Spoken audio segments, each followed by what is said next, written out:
الرحمن الرحیم۔ السلام علیکم ڈیئر اسٹوڈنٹس، پولیٹیکل سائنس۔ جیسا کہ آپ جانتے ہیں کہ ہمارا آج فرسٹ چیپٹر کا ٹاپک ہے سیاسیات اور عمرانیات۔ عمرانیات ایک بنیادی معاشرتی علم ہے جس میں سماجی زندگی کے بنیادی حقائق سے بحث کی جاتی ہے۔ سیاسی پہلو معاشرتی زندگی کا ایک حصہ ہے، اس لیے سیاسیات اور عمرانیات کی حدود آپس میں مل جاتی ہیں۔ سیاسیات میں ہمیں انسانی اجتماع کی نوعیت اور لوگوں کی عادات وغیرہ جیسے موضوعات سے سابقہ پڑتا ہے، جبکہ عمرانیات کے مطالعہ سے ہمیں ایسے مسائل کو سمجھنے میں مدد ملتی ہے۔ عمرانیات کا مطالعہ سماجی زندگی کے تمام پہلوؤں پر محیط ہوتا ہے، جس میں مذہبی اور ثقافتی تعلقات سے لے کر تجارتی مسائل تک اور خانگی معاملات سے عالمی برادری تک سے متعلق موضوعات شامل ہیں۔ معاشرتی زندگی کے کسی بھی مخصوص پہلو کا مفصل اور جامع مطالعہ عمرانیات کا مقصد نہیں ہوتا۔ اسی لیے سیاسی مسائل پر عمرانیات سطحی نوعیت کی بحث کرتی ہے، جبکہ ایسے معاملات کا مفصل مطالعہ سیاسیات کے دائرۂ کار میں شامل ہے۔ سیاسیات کے اصولوں کی تشکیل کے لیے عمرانیات سے مواد حاصل کیا جاتا ہے۔ بیشتر سیاسی تصورات کی تفصیل اور وضاحت عمرانیات کے مطالعہ سے ہی معلوم ہو سکتی ہے۔ مثلاً ایک منظم سیاسی معاشرے کی اہمیت بیان کرتے ہوئے سیاسیات میں یہ فرض کر لیا جاتا ہے کہ فرد سیاسی حیوان ہے، لیکن اس اصول کی تشریح صرف عمرانیات ہی مہیا کرتی ہے کہ کیسے حالات اور کس طریقہ کار کے ذریعے فرد نے منظم زندگی میں رہنے کی ابتدا کی۔ دوسرے الفاظ میں معاشرہ کیسے بنا اور اس کی تشکیل میں کون کون سے عوامل اور محرکات کار فرما تھے۔ تاریخ کا بغور مطالعہ کرنے سے یہ بات عیاں ہوتی ہے کہ پچھلی چند صدیوں میں سیاسی نظریات میں تبدیلی انہی خطوط پر ہوئی جن کی نشاندہی عمرانیات نے کی تھی۔ مختصراً عمرانیات علم سیاست کو سیاسی اداروں کے آغاز اور ان کے ارتقاء کے بارے میں معلومات بہم پہنچاتی ہے۔ اب اختلافات کیا ہیں، ان میں فرق کیا ہے؟ دونوں علوم یعنی سیاسیات اور عمرانیات میں معاملات میں ربط ہونے کے باوجود دائرۂ عمل اور طریقۂ تحقیق میں واضح فرق پایا جاتا ہے۔ عمرانیات معاشرے کے افراد کی عادات اور ان کے افعال کا بحیثیت مجموعی جائزہ لیتی ہے، جبکہ سیاسیات کا بنیادی مقصد ریاست میں منظم افراد کی سیاسی سرگرمیوں کا جائزہ لینا ہے۔ یعنی سیاسیات کا دائرۂ کار مقابلتاً مخصوص اور محدود ہوتا ہے۔ عمرانیات معاشرتی زندگی کے شعوری اور غیر شعوری دونوں قسم کے افعال کا مطالعہ کرتی ہے، جبکہ سیاسیات شعوری افعال کے مطالعہ سے ہی تعلق رکھتی ہے۔ عمرانیات کی وسعت میں منظم اور غیر منظم دونوں قسم کے اجتماعات کا مطالعہ شامل ہے، جبکہ سیاسیات کا تعلق صرف سیاسی طور پر منظم معاشرہ سے ہے۔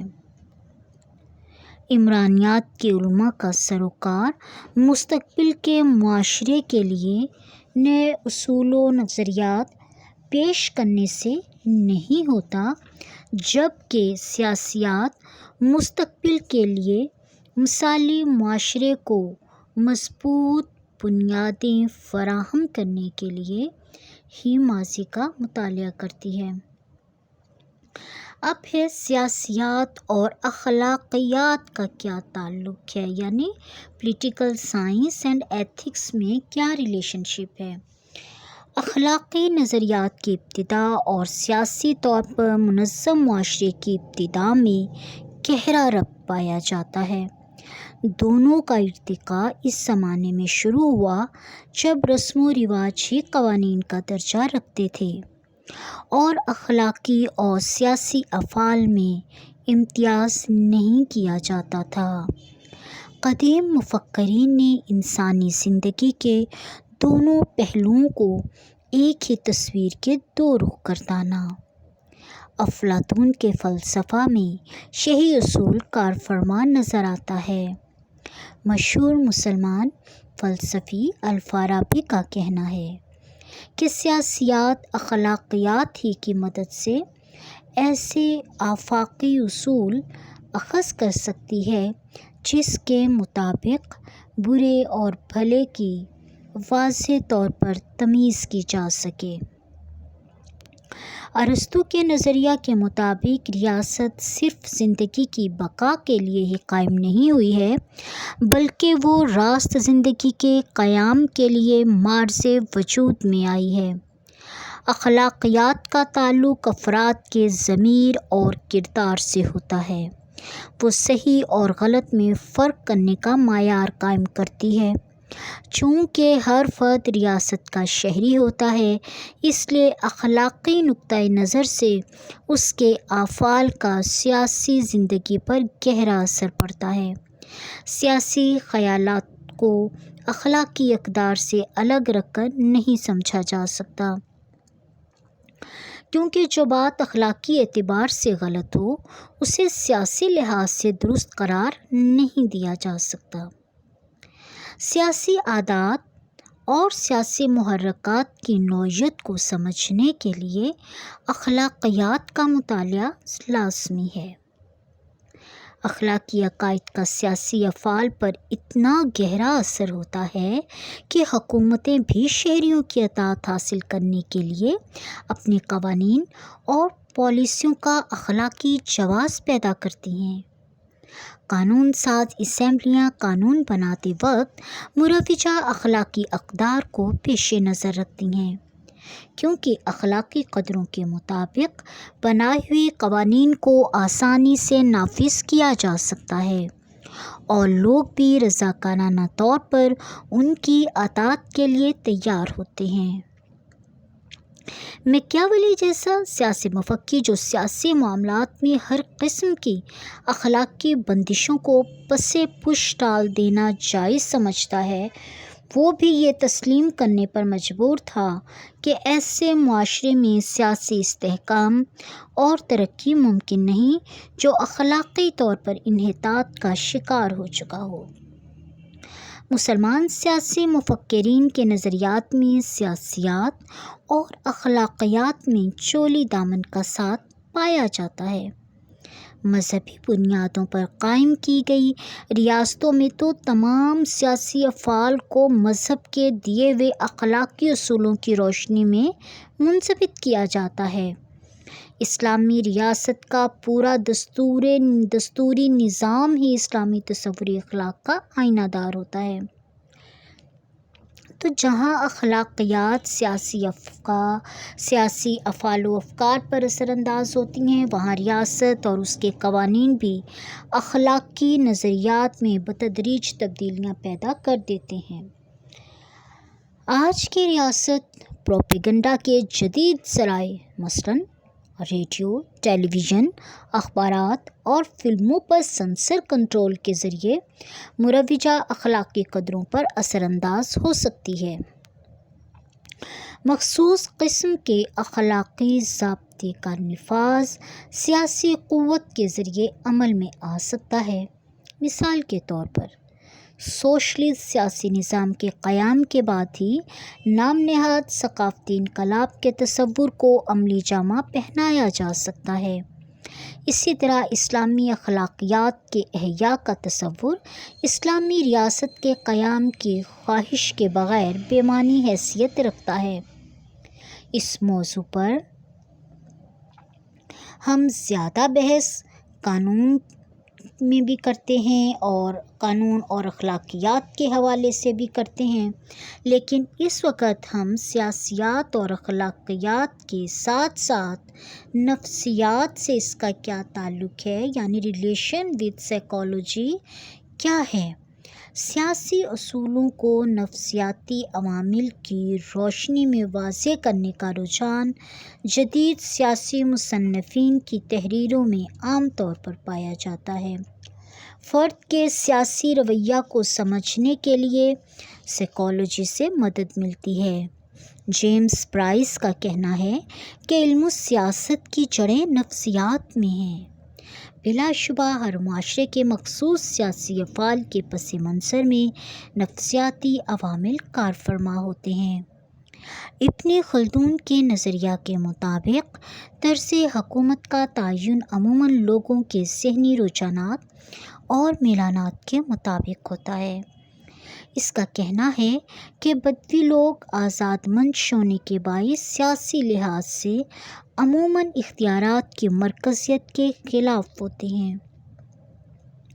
دور حاضر کی حکومتوں کے نظاموں کا مطالعہ کرنے سے بھی یہ بات آشکارا ہوتی ہے کہ حریت پسند لوگوں کا نظام حکومت بھی جمہوری ہوتا ہے، جبکہ بعض قوموں کا مزاج آمرانہ نظام کے لیے سازگار ہوتا ہے۔ لیکن اس حقیقت سے بھی انکار ممکن نہیں کہ سیاسی طاقت کے ذریعے لوگوں کے ذہنی رجحانات میں بھی بتدریج نمایاں تبدیلیاں پیدا کی جا سکتی ہیں۔ اشتراکیت پسند سیاسی انقلاب لانے کے بعد ذہنی غسل یعنی برین واشنگ جیسے پروپیگنڈا کے نفسیاتی ہتھ کنڈوں کے ذریعے معاشرے میں اشتراکی نفسیات پیدا کرنے کی کوشش کرتے ہیں تاکہ ایسا نظام معیشت قائم کیا جا سکے جس کے تحت ہر فرد ذاتی نفع کے میلانات رکھنے کے بجائے معاشرے کے اجتماعی مفاد کو ہی ہر وقت مد نظر رکھے۔ جمہوری ریاستوں میں رائے عامہ کو متاثر کرنے کے لیے سیاسی جماعتیں مختلف نفسیاتی ہتھ کنڈے استعمال کرتی ہیں۔ اسی طرح سیاسی مفادات کی تشکیل اور سیاسی جماعتوں کی رکنیت بھی نفسیاتی عوامل سے متاثر ہوتی ہے۔ سول اور فوجی ملازمتوں میں بھرتی کے امتحانات کے دوران میں امیدواروں کا نفسیاتی امتحان بھی لیا جاتا ہے تاکہ ان کے رجحانات اور ذہنی صلاحیتوں کا پتہ چلایا جا سکے۔ اب ہے طبی علوم سے تعلق، ریلیشن ود فزیکل سائنس اور پولیٹیکل سائنس اینڈ جغرافی۔ طبی علوم میں سیاسیات کا جغرافیہ اور حیاتیات سے گہرا تعلق پایا جاتا ہے۔ جغرافیائی عوامل مثلاً آب و ہوا، پہاڑ، زمین کی کیفیت، قدرتی وسائل اور سیاسی اداروں پر یہ کس طرح اثر انداز ہوتے ہیں اور ملک کے معاشی طور پر خوشحال ہونے کا دار و مدار بڑی حد تک انہی عوامل پر ہوتا ہے۔ مونٹیسکو کا کہنا ہے کہ طرز حکومت کا تعین اور قوانین اور سیاسی اداروں کی نوعیت طبعی حالات کے مطابق ہونی چاہیے۔ ابن خلدون نے لوگوں کی سیاسی زندگی پر جغرافیائی حالات کے اثرات کے موضوع پر بڑی مفصل بحث کی ہے۔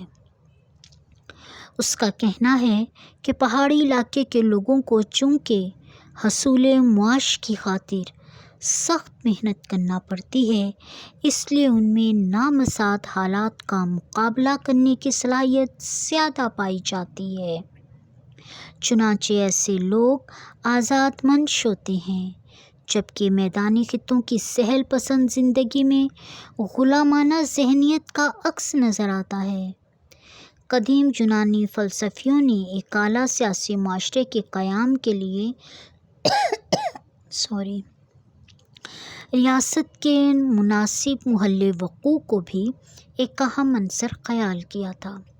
دور جدید میں جغرافیائی سیاست جیو پولیٹکس کے علم نے بین الاقوامی تعلقات کے مطالعہ پر ایک نئے انداز سے روشنی ڈالی ہے۔ Political science and biology. عام طور پر یہ خیال کیا جاتا ہے کہ حیاتیات اور سیاسیات کا تعلق ڈارون کے نظریہ ارتقاء کے بعد واضح ہوا۔ دراصل ڈارون سے بہت پہلے ابن خلدون نے قانون تشابہ لا آف اسیمیلیشن کو واضح کیا تھا۔ وہ قوموں کے عروج و زوال اور ریاست کی خصوصیات جیسے مسائل کو حیوانی زندگی سے تشبیہ دے کر واضح کرتا ہے۔ ایک طرف ہیگل نے جرمن قوم کی سیاسی برتری ثابت کرنے کے لیے حیاتیات ہی سے مدد لی، تو دوسری طرف نراجیت پسندوں نے انارکسٹ نے ریاست کے وجود کو ختم کرنے کے لیے اسی علم کا سہارا لیا۔ اور یوں آج یہ ہمارا ٹاپک سیاسیات کا دوسرے علوم سے تعلق مکمل ہو گیا ہے۔